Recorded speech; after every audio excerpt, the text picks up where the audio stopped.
জলদস্যু দমনের পাশাপাশি জ্বালানি তেল ও নিত্যপণ্যের পাচার ঠেকাতে সাগরে চিরুনি অভিযান চালাচ্ছে কোস্টগার্ড। সোনাদিয়া চ্যানেল থেকে নিয়ে জানাতে যুক্ত হচ্ছেন মনতোষ বেদজ্ঞ। মনতোষ, জানাবেন অভিযানে এখন পর্যন্ত কোনো অপরাধী বা চোরাচালানিকে আটক করা হয়েছে কিনা?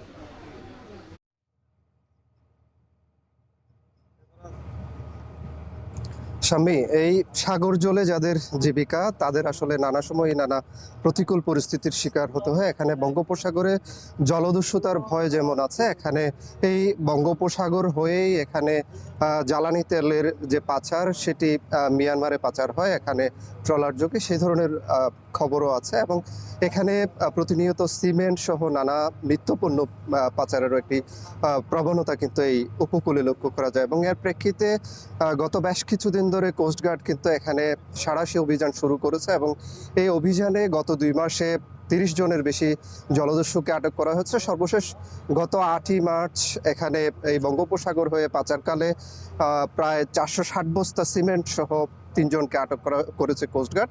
একইভাবে এর আগের দিনও আসলে ১০ জন পাচারকারীকে আটক করা হয়েছে ৬০০ বস্তা সিমেন্ট সহ। এবং বর্তমানের বৈশ্বিক যে পরিস্থিতি, অর্থাৎ মধ্যপ্রাচ্যের যে যুদ্ধ পরিস্থিতি, সেই যুদ্ধ পরিস্থিতির কারণে তেলের বাজারে, জ্বালানি তেলের বাজারে একটি অস্থিরতা কিন্তু বিরাজ করছে। এই অস্থিরতাকে ঘিরে কক্সবাজার অঞ্চলে কিংবা বান্দরবন অঞ্চলে যারা চোরা কারবারি রয়েছেন, যারা জ্বালানি তেল পাচারে নিয়োজিত থাকেন, তারা যাতে কোনোভাবে এই সমুদ্রপথ ব্যবহার করে আবারও পাচার কাজে লিপ্ত হতে না পারেন, সেজন্য কিন্তু এই কোস্টগার্ডের অভিযানটি চলছে। এবং সকাল থেকে তাদের বিভিন্ন ট্রলারে আসলে তল্লাশি করা হচ্ছে।